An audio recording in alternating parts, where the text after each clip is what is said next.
Thank you for joining today's webinar. Dr. Sarah O'Brien will now begin the program.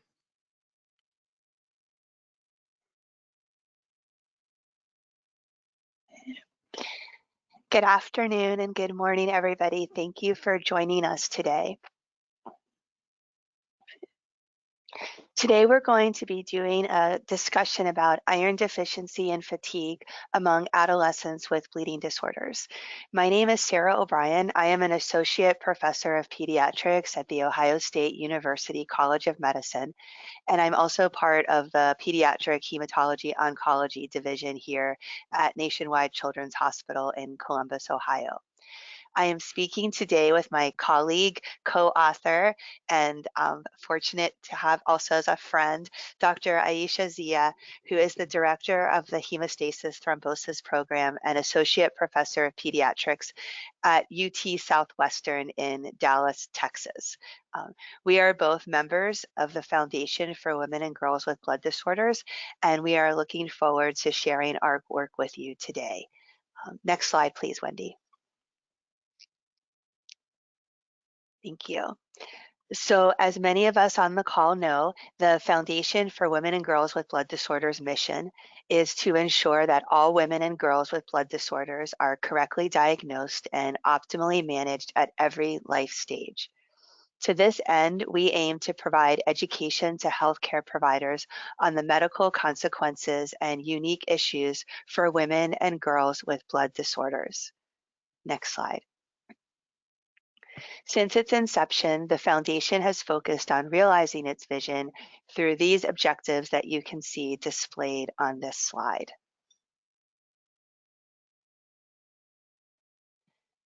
A few housekeeping items. To ensure the best sound quality during the program, all attendees will be muted. However, we have plenty of time at the end for a Q&A session with Dr. Zia and myself at the end of the program. We encourage you to start submitting your questions during the presentation. You can use the chat box in your control panel on the right-hand side of your screen, and we will address those questions during the Q&A session at the end of today's presentation. Next slide, please.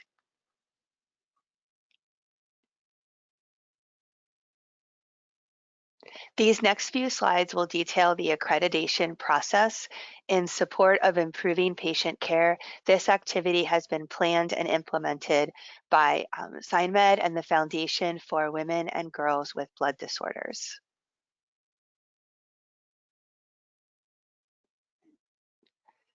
Our faculty and planners have the following disclosures. All provider employees in control of content have indicated that they do not have relevant financial relationships to disclose. CME will be provided to physicians and nurses, and a follow-up email will be sent to attendees explaining how to obtain 1 hour of CME credit for the program after its conclusion. All attendees will receive an email an hour after the program's conclusion with the evaluation and details about receiving CME credit. And the overview will also be available as a handout. Before we begin, we want to do a quick poll to see exactly how many people are joining us, as we know some of you may have gotten together with colleagues in a conference room. So please take a moment to answer the poll question on your screen. Dr. Zia and I also want to thank Dr. Amanda Campbell. Dr. Campbell is a fellow here at Nationwide Children's. She presented our article as a journal club several months ago and was gracious enough to let us use a few of her slides for today's presentation. So thank you to Dr. Campbell. I will now turn the slides over to Dr. Zia to begin the presentation, and we'll be taking turns going through the slide set today. Thank you. Thank you, Dr. O'Brien. Welcome everyone to the case conversation on iron deficiency and fatigue among adolescents with bleeding disorders. Before we move forward with our presentation, Dr. O'Brien and I would like to know what ferritin cutoff do you use in your practice to diagnose iron deficiency in an otherwise healthy individual? We'll give you 10 seconds to consider and reply.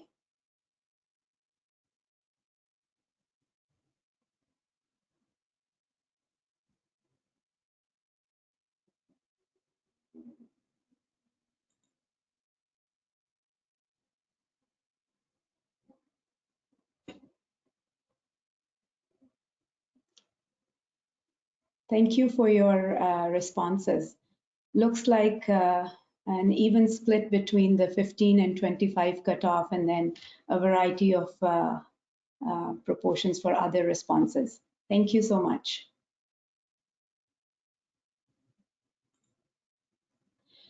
Before we move on to our publication, I'd like to start with a real-world case to give clinical context to our publication. This is an adolescent girl, 16-year-old, referred for abundant menstruation. She's had heavy periods since menarche at age 11. Her periods last 5 to 6 days. She uses 6 to 8 super pads daily, which are completely soaked. She also has a history or has hypothyroidism, but is clinically euthyroid on levothyroxine treatment. She also reports intractable fatigue and wakes up multiple times during the night. That's been going on for almost 5 years. Sleep apnea has been ruled out on a sleep study. Her hemoglobin MCV and serum iron checked by her PCP are completely normal. Evaluation done at our clinic showed her pictorial blood assessment chart score to be 450. So she uses 6 pads on the first 5 days of her periods, giving her a P-back of 90 daily. And if you multiply that for 5 days, her P-back is 450, significantly higher than the cutoff of 100, which is considered to be the normal P-back score. Her ISTH bleeding assessment tool score is 6, also abnormal. Her lab values at our clinic show a hemoglobin of 11.8, so normal, as well as a normal MCV, but she's severely iron deficient with a ferritin level of 2. We send off a bleeding disorder evaluation, start her on combined oral contraceptives for menstrual suppression, and also start her on oral iron daily. This scenario in this case is not uncommon in our clinics. An iron deficiency is the most common nutritional deficiency worldwide, but particularly pronounced in women with reproductive bleeding secondary to heavy menses. Symptoms of iron deficiency can be vague and often non-specific, and really arise from decreased activity of iron-containing enzymes that are involved in multiple metabolic processes, not necessarily only erythropoiesis. Now, the degree to which these symptoms manifest before anemia in which subset of patients is not entirely clear. Ferritin is a very sensitive marker of total body stores of iron, and the most widely used definition proposed by World Health Organization is a ferritin level of 15 or below. I would like to point out that this threshold or this definition is based on qualitative expert opinion, based on very low certainty of evidence, and has been questioned due to the recent evidence that a ferritin cutoff of 15 or below reflects advanced iron deficient erythropoiesis. As we all know that fatigue in teenagers can be multifactorial and not necessarily from iron deficiency.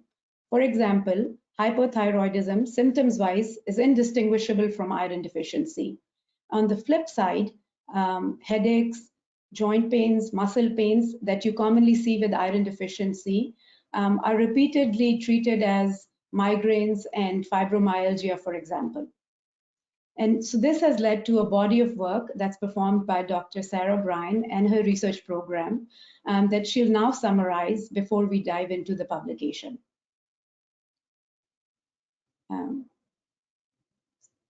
Great, thank you.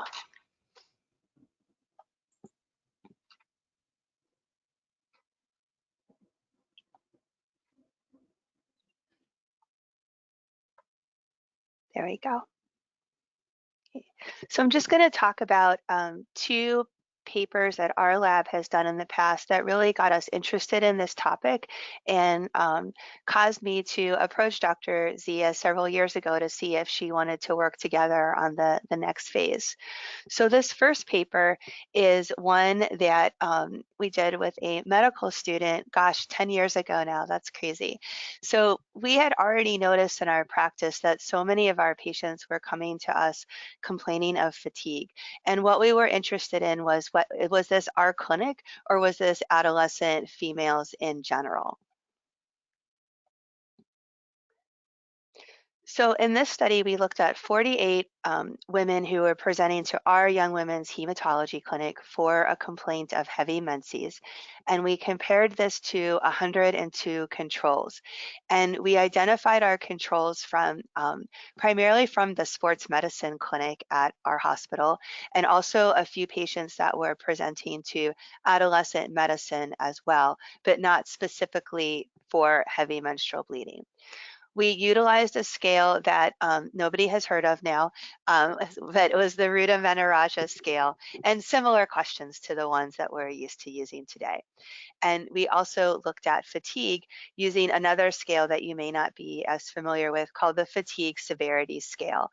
And just to put this in perception for you when we look at the results later, the mean score for that fatigue scale is 3 in healthy adults as compared to about 4.5 in adults that are expected to have issues with fatigue. So in this table, the middle column has the patients in our Young Women's Hematology Clinic. The far right are the control patients. And as you would expect, the MSS is that Menaraja scale again. So it was much higher in the patients presenting to Young Women's Hematology Clinic. And the mean fatigue scale was also significantly higher in those patients. However, we did not find a big difference in the ferritin levels between the two groups. The mean was almost the same in both groups, although we did have higher percentages of patients in the bleeding group that had the very low levels of ferritin. Now, one big weakness in this work was that our control patients, we only had lab results if their physician was choosing to get iron levels on them for some other reason, which obviously, especially 10 years ago, wasn't very commonly done as routine health care for adolescent females. So we didn't have a lot of, our N was very small there. But what this study did was it was the first one to show that this wasn't just in our head. This was objective information that the females we were seeing in our clinic did have elevated fatigue scores. And this seems, again, like 10 years later, like how could, how was this not known?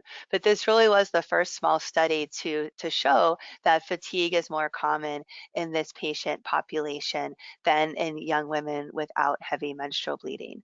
And I already went over why we probably didn't find an association between ferritin levels and fatigue or Menaraja scores.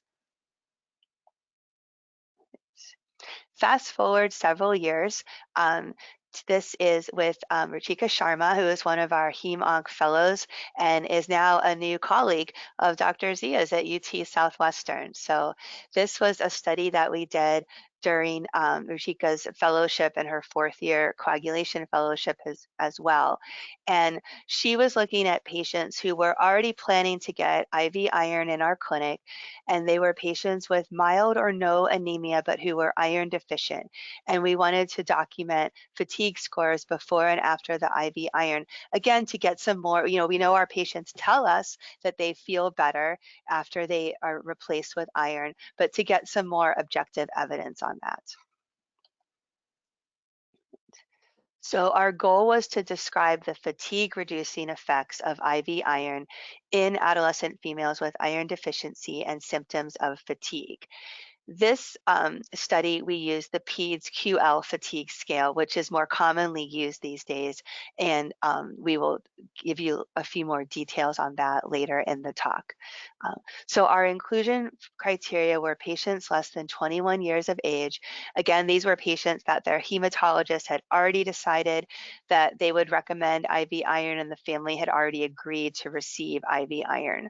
So, and these were patients, their hemoglobin had to be over 10, but their ferritin levels had to be less than 20. So iron deficient, but without substantial anemia. And we require that their fatigue scale be abnormal to start with, which was less than 70. And these were patients, as we typically do in clinical practice, most of them had tried oral iron before. They just didn't have a good clinical response to it, or they were intolerant to the oral iron, or they were struggling with noncompliance. So these are the results of that study. And on the left side panel, you see the ferritin levels, which, as we would expect, got very elevated after the IV iron infusion, and then slowly dropped over time, but remained in a better state than they were before the IV iron infusions. On the right side, we have the PEDS QL fatigue scales as reported by the parent and also as the patient. The patient is in dotted lines and the parents are in solid lines. So here you see that the fatigue scores as reported by both parties increased statistically significantly after the IV iron. And more importantly, the patients maintained those improvement in fatigue scores during the time frame of the study. One thing to note, though, is remember that I pointed out earlier that the cutoff for normal versus abnormal in PEDS QL is 70.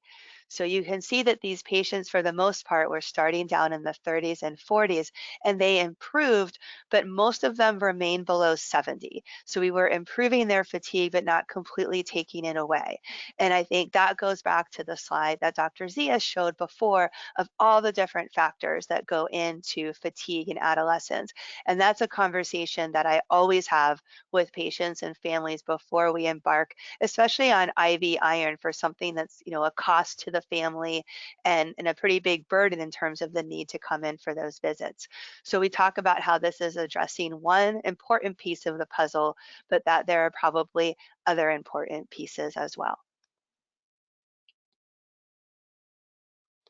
So the conclusion of this study was that IV iron objectively improved but did not normalize fatigue and quality of life in adolescent females with iron deficiency and no or mild anemia. I didn't show this data, but the administration of the IV iron did not improve their hemoglobin concentration significantly, especially those who were starting with normal hemoglobins. So this brings back that point that there are different functions of iron. And so in this, the fatigue reducing effect of iron therapy is reflecting some of the non-hematologic functions of iron. Now I'm going to turn to the study that we will be focusing on today. And you always want to make sure to expand what you're finding in research to centers besides your own. And I was interested in looking at this question and asked Dr. Zia if she would be interested, and also Dr. Stephanie Savelli, who is a hem-onc physician at Akron Children's. All of us have young women's hematology clinics and had been enrolling patients on a registry at that time. So it was easy to be able to look back at this information for those patients. So we were able to broaden our sample size, have a more diverse patient population to look at. So our objectives for reviewing the paper today in our webinar are to look at the article for its applicability and its utility, talk about the statistical methods and some of the strengths and weaknesses of our publication, and also talk about the diagnostic testing, particularly in the sense of evaluating for iron deficiency when we are seeing patients with heavy menstrual bleeding so that we can improve outcomes for our patients. We will also be talking about the ferritin threshold associated with fatigue in teens with heavy menses and look at whether iron deficiency without anemia was associated with a finding of bleeding disorders in teens presenting with heavy menses.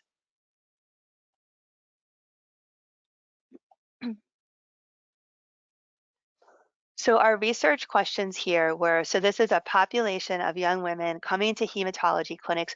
All of our clinics see new patients as well as established patients. So we all see a fair number of patients who may not end up having an underlying bleeding disorder. So one question we were interested in is, are the girls that come to our clinic without anemia, does iron deficiency show a higher chance of them having an underlying bleeding disorder? And also looking at, could we identify a threshold for ferritin that was associated with fatigue in our menstruating adolescents? Our primary study objective was to report the prevalence of iron deficiency and fatigue in menstruating adolescents with and without bleeding disorders, and again, to look for an association between iron deficiency without anemia and bleeding disorders. And then we compared fatigue scores in teens with and without bleeding disorders to determine that ferritin threshold associated with fatigue. These were patients less than 21 years, through the age of 21 years, who had been referred to see us due to heavy menses. At the time of their initial evaluation, they did not have an established bleeding disorder. And we also take care of patients with thrombosis in these clinics. And so patients who were receiving anticoagulants were excluded from the study. We enrolled 250 adolescents. 196 of them met eligibility criteria, and we had complete outcome data to be able to include them in the study. Again, this is retrospective data. These are patients enrolled in a research registry at a clinic. So our testing patterns were similar. We all used CBC, ferritin, PT-PTP, fibrinogen, and some type of a von Willebrand panel as our first line testing. So almost all participants had this information available. And then things would differ depending on the patient, the clinic, the clinical scenario, et cetera. So some patients underwent more detailed testing for platelet function or other types of bleeding disorders. And just to put a good frame of reference, when we talk about bleeding disorders, are the different categories that we'll show you later in our results. And we defined anemia for this paper as a hemoglobin less than 11. And as Dr. Zia mentioned, there's not a right or wrong answer for iron deficiency these days, but our first analysis, we used a ferritin of less than or equal to 15 using that World Health Organization threshold. And then we also did some sub-analyses using different examples of ferritin thresholds. And at this point, I'm going to talk about the fatigue scale a little bit more. So this is the PEDS QL fatigue scale. These are about half of the questions from the scale. And so there's 3 categories: general fatigue, sleep rest fatigue, and cognitive fatigue. And they each have about 6 questions under those categories. The population mean is about 80. If you recall, for the IV iron study I mentioned earlier, we required a cutoff of less than 70. 2 standard deviations below the mean is a score of less than 54, and that would be considered severe fatigue. So just to help you level set as Dr. Zia goes over the results of our study. So in terms of our statistical analytic plan, we defined our variables, our predictors, and to, as best we could, the workup of bleeding disorders a priori. We compared our categorical variables using chi-square or a Fisher's exact test.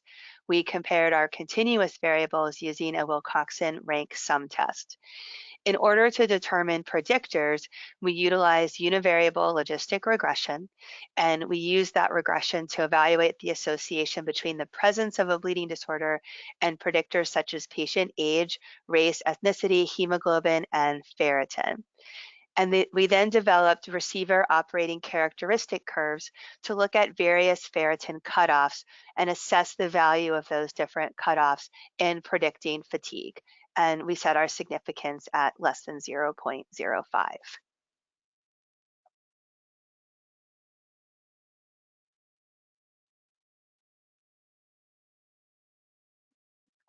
And at this point, I will turn the mic back over to Dr. Zia. Thank you, Dr. O'Brien. So moving on to the results, we identified 250 consecutive patients for the study, of which 196 met eligibility criteria and had complete outcome data. And you can see the distribution of participants among centers. The median age was 15 years. 76% were white, and about a third were of Hispanic ethnicity. In our cohort, 43% were diagnosed with a bleeding disorder, and we used the types of bleeding disorders and the definition that Dr. Bryan shared earlier. So 84 of those 196 were diagnosed with a bleeding disorder, of which the most common was VWD. 2 participants had concomitant VWD and hypermobility syndrome. And if you look at the prevalence of bleeding disorders without hypermobility, that was 27% in our cohort.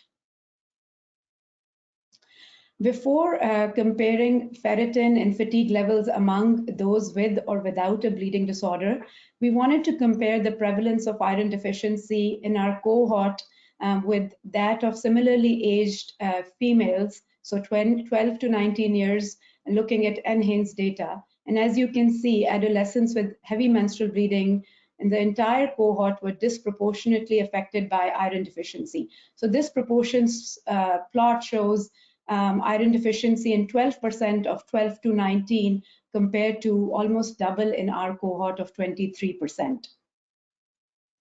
Our first objective was to compare ferritin and fatigue scores between the bleeding disorder and no bleeding disorder group. And there were no differences in the demographic characteristics, and also no differences between the median ferritins between the two groups. The overall fatigue scores were also not different, but as Dr. Bryan had alluded to the subdomains of this tool, sleep fatigue scores were lower and different between the two groups. And what this means is comments like, I sleep a lot, I rest a lot, I'm tired when I wake up. Taking a deeper dive into the fatigue scores, 85% of our cohort had fatigue scores that were less than the mean score of 80.5, and over half had scores that were consistent with severe fatigue. Our second objective was, well, is iron deficiency without anemia a predictor of bleeding disorder? So whether looking at ferritin as a continuous variable or dichotomizing it to 15, less than 15 or more than 15, there was no association with a bleeding disorder in our cohort. Our third objective was to look at the ferritin threshold that's associated with severe fatigue. And for this ROC curve analysis, we used the fatigue score of 54 and then wanted to look at the performance of ferritin in identifying those severely fatigued adolescents. And the ROC analysis demonstrated a weak discriminative ability with an area under the curve of only 0.57. Looking at specifically the ferritin thresholds, increasing ferritin thresholds were more sensitive in identifying those adolescents that were severely fatigued. And although data are not shown here, when we wanted to focus on specificity and really wanted to get a ferritin that would tell us who's severely fatigued, that ferritin threshold was 6 or below. So in conclusions, in our multi-center trial of almost 200 adolescent females, there was a high prevalence of iron deficiency as well as a high prevalence of fatigue. And as I already touched upon, iron deficiency alone was not a predictor of a bleeding disorder. As we think about our study, there are several reasons for these findings, especially, iron deficiency not being a predictor of a bleeding disorder. I think one bias that's common in any studies that are carried out at tertiary care centers is a selection bias. It's, because we worked up adolescents that were referred to us, and is there a possibility that those with more severe heavy menstrual bleeding were referred to us, and whether iron deficiency as a standalone marker is associated with bleeding disorder in primary care setting, I think remains to be seen. Now, iron deficiency, talking about the thresholds, what we don't know is that what actual threshold is associated with fatigue, and whether the cutoff we use, for example, 15, is that a better threshold for iron deficient erythropoiesis and not necessarily for fatigue. And lastly, some of Dr. O'Brien's work had shown that even when accounting for depression, there was still an association of iron deficiency with fatigue. So we did not really account for that in this study, but could that have played a role remains to be seen. We also did not account for the total quality of life scores. What is the implication of these findings? I think the first one is our findings support screening for iron deficiency with serum ferritin in adolescents with bleeding disorders, not serum iron, but serum ferritin. And if you rely on just hemoglobin and MCV, you're going to miss out on almost 50% of cases of iron deficiency, and this has been shown by prior evidence. The other important finding or implication is that majority, 50% or more, had severe fatigue. And this means that identifying and treating is crucial, because iron deficiency is completely reversible with iron supplementation. We at the beginning of the presentation, I alluded to the fact that WHO threshold is criticized now because it is based on qualitative expert opinion. So I wanted to point out this publication from Lancet Hematology that was published after our publication, and they looked at two independent markers of iron deficient erythropoiesis, hemoglobin as well as serum transferrin receptor, and established physiologically relevant new ferritin thresholds in children 1 to 5 years of age and non-pregnant women 15 to 49, and showed that 25 is the threshold that we should be using. And so, without going into further details, I encourage everyone on the call to look into this publication if not already done so.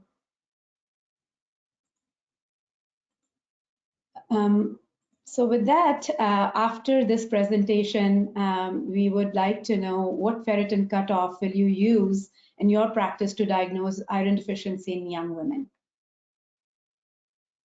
Again, we'll give you a few seconds to answer.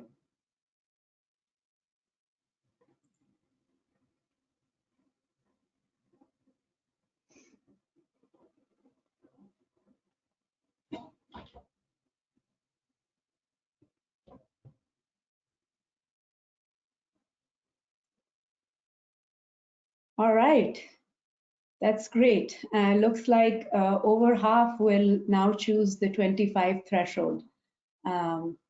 Great.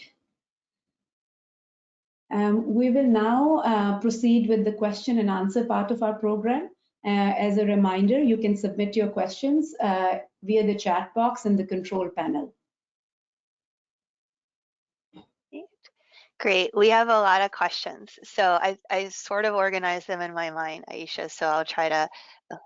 So I think I'm going to start with one question first, just about the reminding us who the registry included. So these were patients who presented to a young women's hematology clinic for concerns of heavy menstrual bleeding.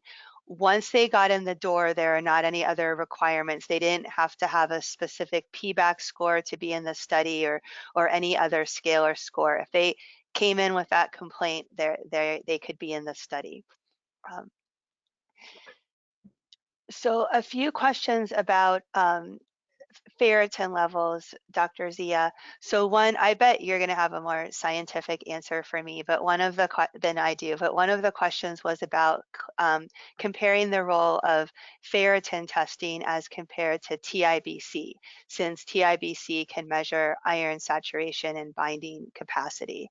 I think in my clinical practice, at least, I only check ferritin. I don't check iron or TIBC. I will also check a soluble transferrin receptor if I think the patient has underlying inflammation or obesity. And often patients are referred to me, with iron and TIBC and iron saturation.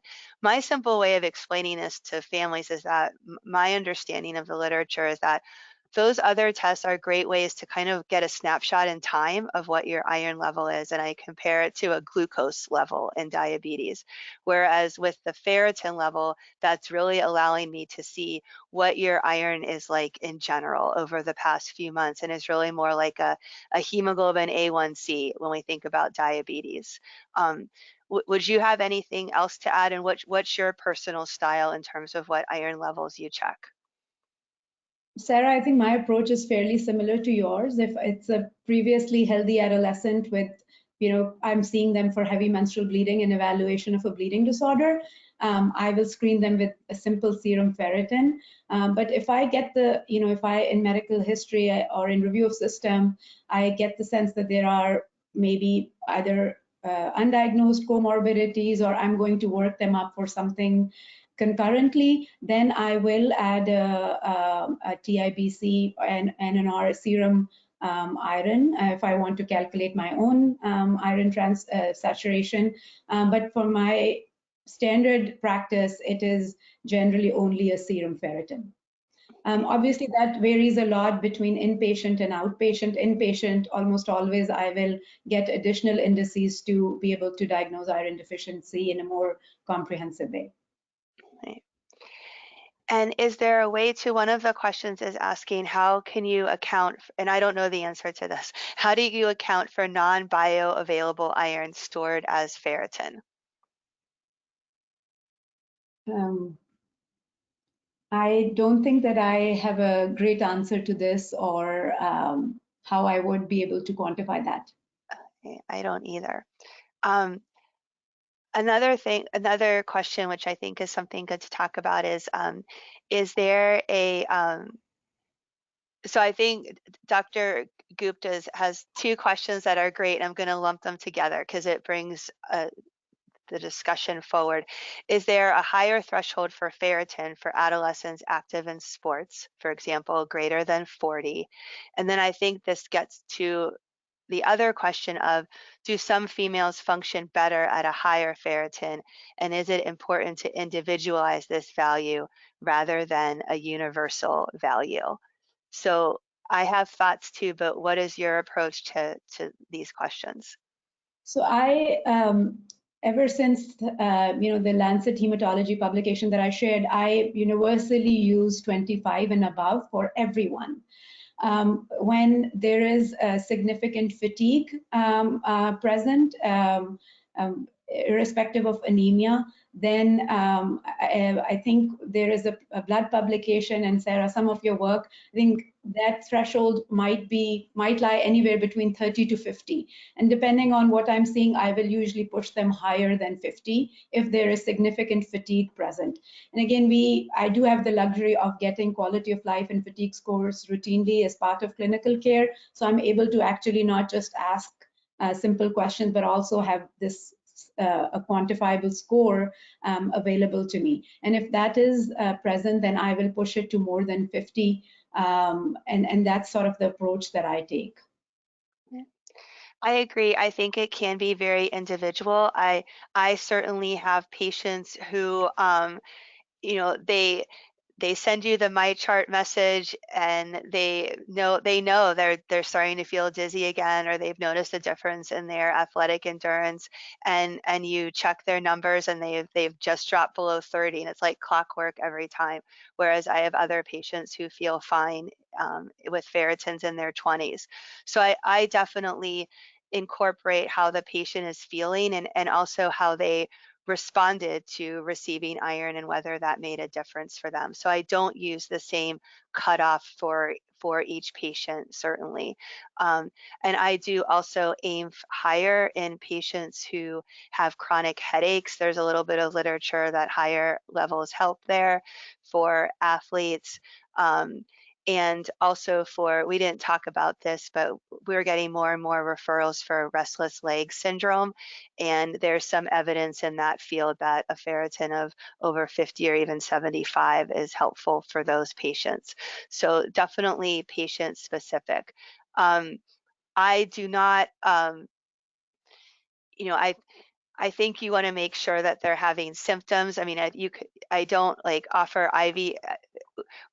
We don't like to see those patients who are being referred by an athletic trainer at school because their ferritin is 48 and the athletic trainer wants it to be 75 and they want them to receive IV iron. I think that's when you have to get into a discussion about like what are the patient's symptoms and what's the clinical scenario, because certainly IV iron is an expensive endeavor for our families. Actually, go ahead. I will add that we also have started to see an increase in referrals for IV iron for restless leg syndrome. And in my practice, unless the sleep neurologist has established that diagnosis, I am hesitant to get their ferritins above 75 through IV iron. So I agree with that. I practice the same way. It has to be a referral from sleep medicine or neurology before making those decisions. One thing you said actually brings up another question, which was asking, so many questions, it got lost, but the general sense of the question was, do you have evidence that the patients in the study, that their fatigue scores improved after iron? We don't have it in our study, but as you mentioned in your practice, for our registry, we only check when we're meeting the patient, but you follow these patients in your registry, and can you speak to what you've seen in terms of fatigue scores over time? Yeah, it is highly variable, I would say. And I've not looked at it systematically in a way, how fatigue scores improved after iron replacement, either using IV or oral. But just the case that I used for this presentation, I think for her, we used oral iron. It did not touch her fatigue, and then proceeded with IV iron. And she actually required multiple IV irons over the span of a couple of years. And she would endorse or she would start reporting fatigue anytime her ferritin levels were in the 75 to 100 range. Obviously, when she came, she wouldn't know what her ferritin levels were, but before the labs were back, she would report that. But again, I've not looked at our data in any systematic way, sort of serially how their fatigue scores have changed. Okay. Thank you. I'll take a few questions about joint hypermobility. So I'll take those since I think most of those patients were from our clinic. So for the patients with joint hypermobility, that would have been diagnosed by having an elevated Beighton score. So, and typically, the features for joint hypermobility syndrome, there are specific criteria that are more complicated than we can get into today, but typically it's an elevated Beighton score. Plus you like to see some other features like difficulties with wound healing. Those patients may have a history of joint dislocation, joint pain, scoliosis, hernias, and so we do not, those patients did not have to go to genetics to receive an official diagnosis for them to have been called that in the study. Actually, our genetics group at my hospital, they don't see these patients unless you think there's Marfan syndrome or something else going on. And I think that I see Dr. Nicole Kendall is in the audience, so I encourage people to check out her recent article in Arthritis Care and Research, where she studied patients in a joint hypermobility clinic, so in the rheumatology setting, not in our setting as hematologists, and showed that even there, the bleeding scores are elevated compared to the general population.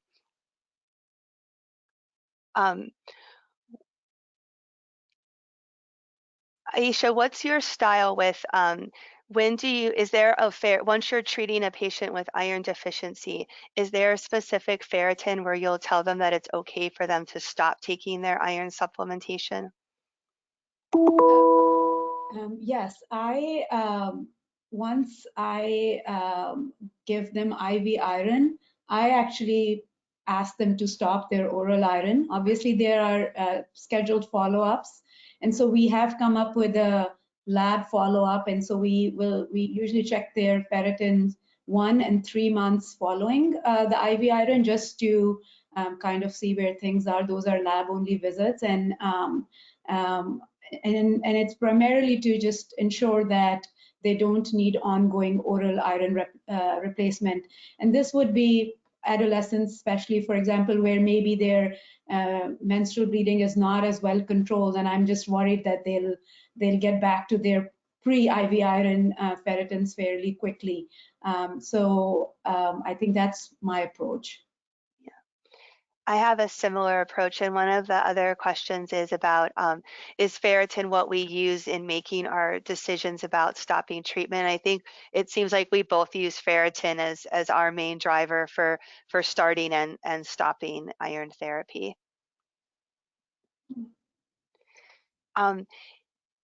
A question from Dr. Abusel, he was asking how important it is to do a SED rate or a CRP since we are using ferritin to drive our decisions. What's your practice on that?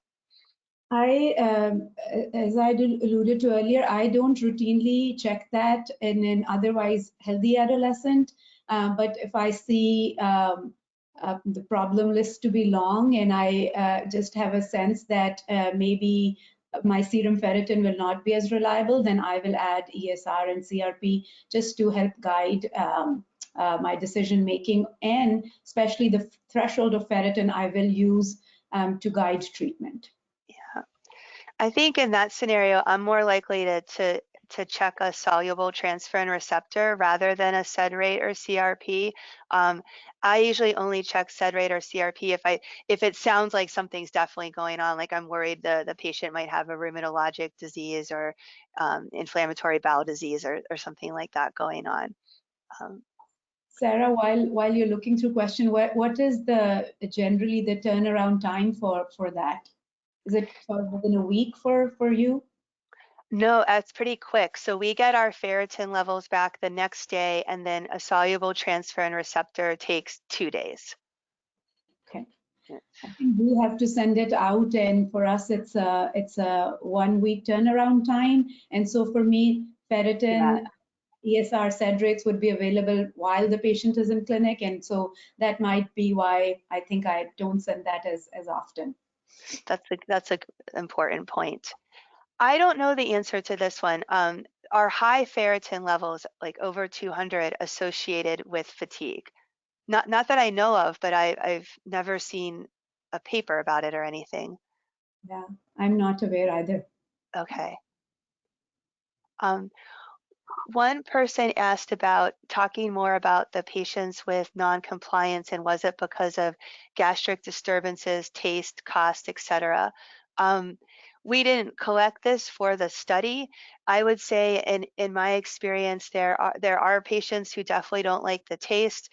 There are definitely patients who just opening that bottle is a deal breaker. That's just the smell alone. They're not going to take it.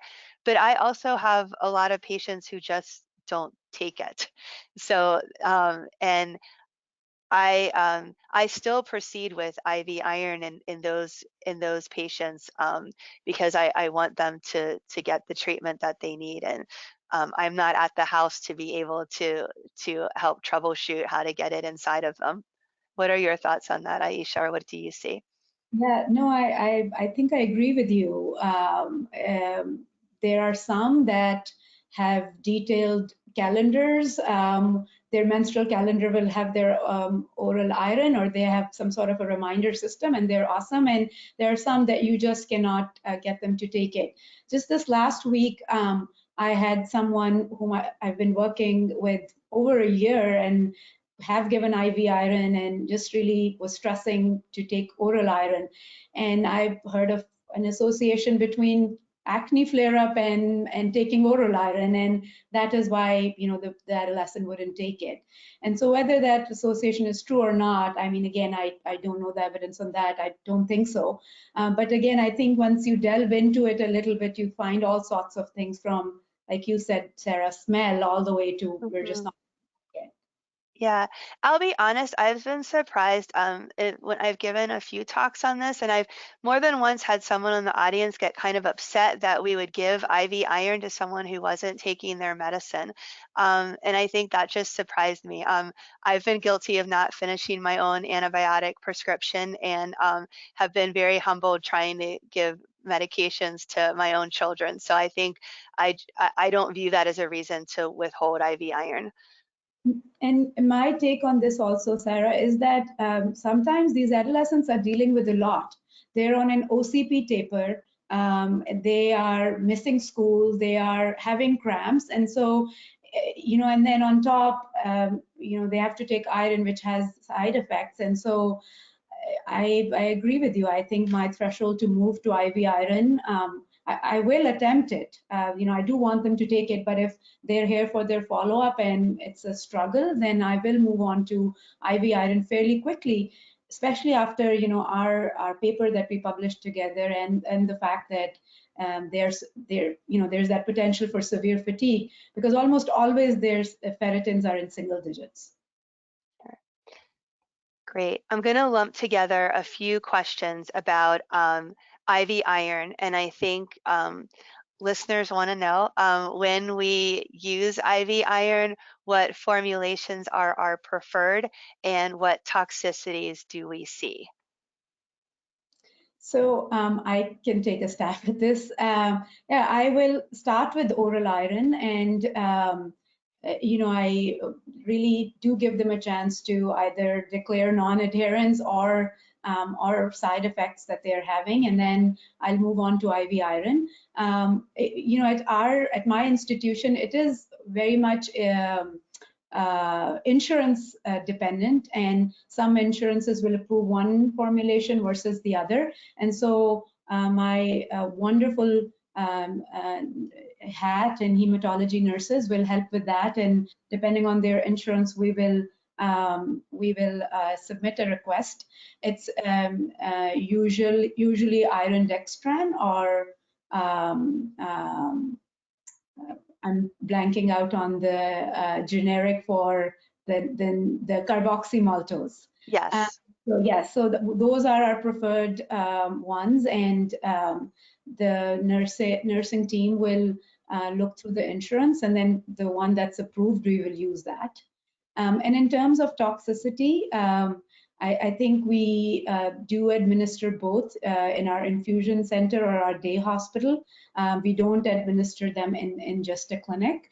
So they are monitored there just because of the risk of allergic reaction. Because I use IV iron, and because I have a large young women's blood disorders program, I will not hesitate to say that I have seen my share of allergic reactions. And so, again, that's why we do it in the day hospital. But overall, it's still rare. And then we've had a few handful of cases of low phosphorus levels with the carboxymaltose. Yes. So I think we're similar. Insurance is definitely, I moved to IV iron at the same time that you do, always trying oral first. My preference is to use ferric carboxymaltose because it's fewer infusions, and it's typically 1 infusion for a patient with iron deficiency without anemia and 2 infusions for somebody with anemia, whereas uh, iron sucrose, which is the other one we use, is 4 infusions.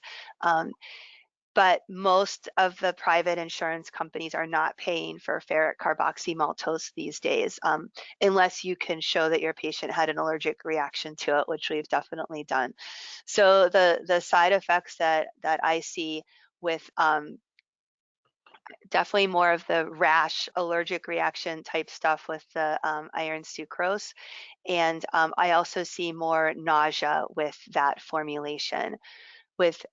We also see decrease in blood pressure during the infusion. So I always remind families to fuel up that day, like don't skip breakfast and lunch and drink on your way to the appointment. And I have also had a handful of patients with low phosphorus, and that's a really, and with the ferric carboxymaltose, and that's the one that's associated with it. And that's definitely an important side effect to talk about with families, because it can be pretty dramatic with, you know, dizziness or muscle twitching, and they're not going to think about the IV iron as what could be causing it. And it's such a simple fix once they get to the ER, and you can replenish them with phosphorus. But I would say in my years of practice, I've had maybe 2 patients come to the ER pretty striking with low phosphorus symptoms.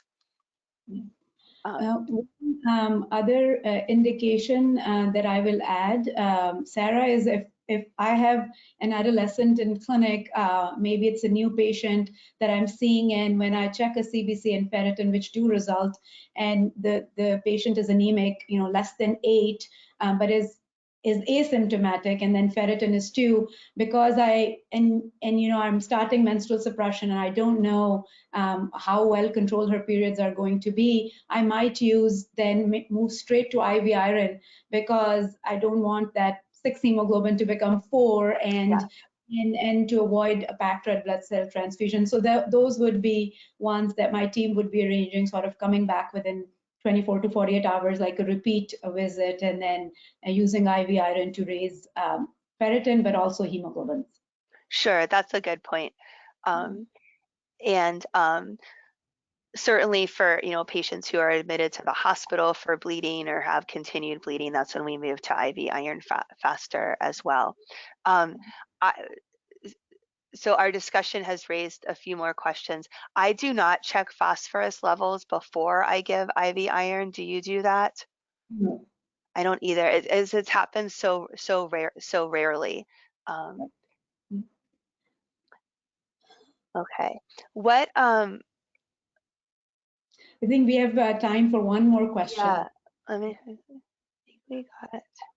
Oh, just to clarify, one question is, do we use IV iron in patients with normal hemoglobin but low ferritin? My answer would be yes. If they are not responding to oral iron and they are symptomatic with iron deficiency, then yes, I move to IV iron. Yes, completely agree. And I have not had insurance difficulties with that. Like in my experience, once you're using the formulation that they want you to use, they are not picky about the exact scenario in which you're using it. I agree.